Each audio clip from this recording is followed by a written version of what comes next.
What we see in Savannah is a lot of poverty and a lot of lack of access. It's almost like night and day, the stark have and the have-nots here. The power is in these communities.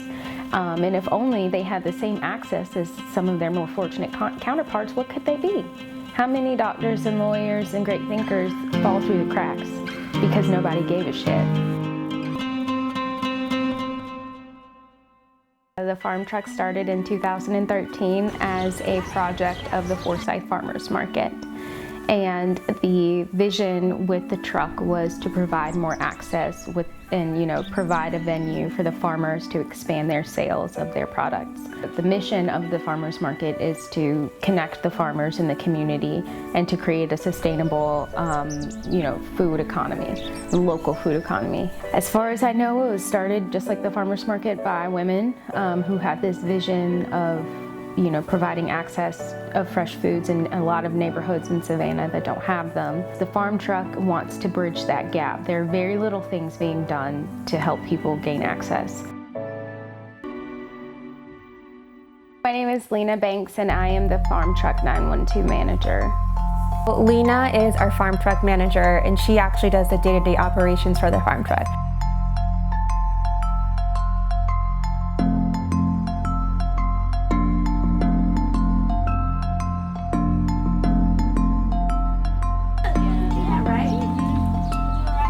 My name is Tasha Cunningham. I'm the Education and Outreach Coordinator for the Farmers Market, and my role is really just to expand the educational capacity of the Farmers Market, but specifically the farm truck. Tasha is amazing. She does a lot of the outreach and working directly with the youth in those programs and teaching them some skills that she knows. So one of the programs we have is with high schoolers with the Deep Center here in Savannah, and they work mostly with high school youth. So I find that our programs are really expanding the conversations beyond food access. We're talking about so much more than food access, and I've had young folks come up to me and tell me that it's really meaningful for them because they don't have the space to have these conversations anywhere else.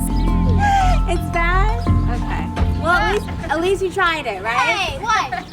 I see kids come to the truck, and sometimes that's just a safe, cool place for them to be. Just for 2 hours, they don't have to, be standing in line or expected to do anything. They can chill, I'll give them fruit and we'll talk and I'll just ask them about school. And those are the, just being a presence in the community and not this, a lot of times people come in with these forces of we're gonna change and we're gonna empower and we're gonna do this and all that. And no, I think at best we want to be a resource, an educational, community, organizational resource. Being a part of that community, I think, is what I see brightens someone's day. These children don't have to, be running out in the streets if they don't want to. They have a safe place to be understood.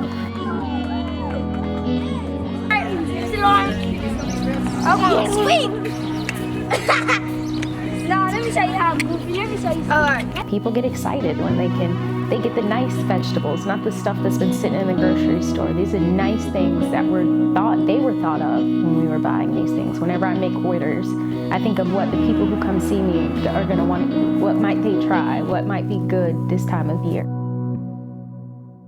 It was very intentional for the farmers market to hire 2 women of color for this specific role because we're dealing with really sensitive information when we're talking about food access. Food access also has to do with poverty, it has to do with housing, it has to do with education, and these are issues that are really sensitive, and I think you have to have a sense of cultural competency. You have to be aware of what's going on in these communities and the structure of these communities to really be able to speak to people in a way that's empathetic and they don't feel like you're preaching to them. I think it's important that we build trust with the individuals that we're working with.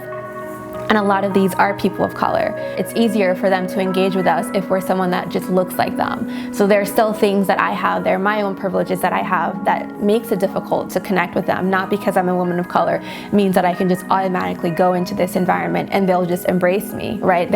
I have things that I have to work on also.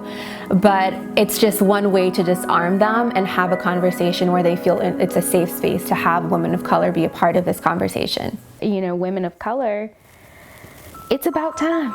You know what I mean? It's about time. We're in a very special time, I guess, where we do have the access to do this. We can be in charge of stuff. My grandmother would never be able to be like a manager or educate, these have been male dominated fields. And I think it's important too, especially in the communities we work in, is to see people who look like us, the kids can identify.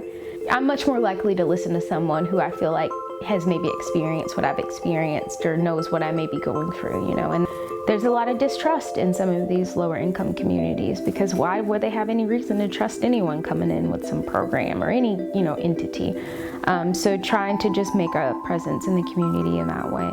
We're also one of the only farmers markets one of the few that do the SNAP double program, where if, with EBT food stamps, if you spend $1 in food stamps, you get $2 on the truck. So that's offering, a cash incentive to people, lower income people who are on government assistance, to get good food on that.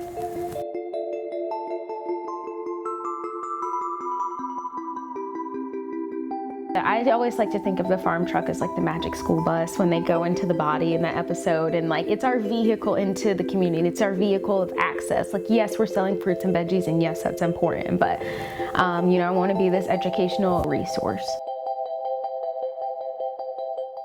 So the farm truck is always looking for volunteers. I could use support in the programs that I run. I have to come up with lesson plans, recipes, handouts, packing my car with all the materials, so it would be helpful to have volunteers to help us in the office with just our day-to-day operations. We also have interns that serve with us for some time through AmeriCorps Vista. The actual farm truck itself could use individuals just on the farm truck to help bag groceries, help bring people out, but it would also be helpful to have folks come and volunteer with us to help me kind of run the programs that we're running. We could always use on-the-ground support that way. I think it's also important too, though, just to be involved in your community. I think sometimes it's overwhelming when you're thinking of what you can do.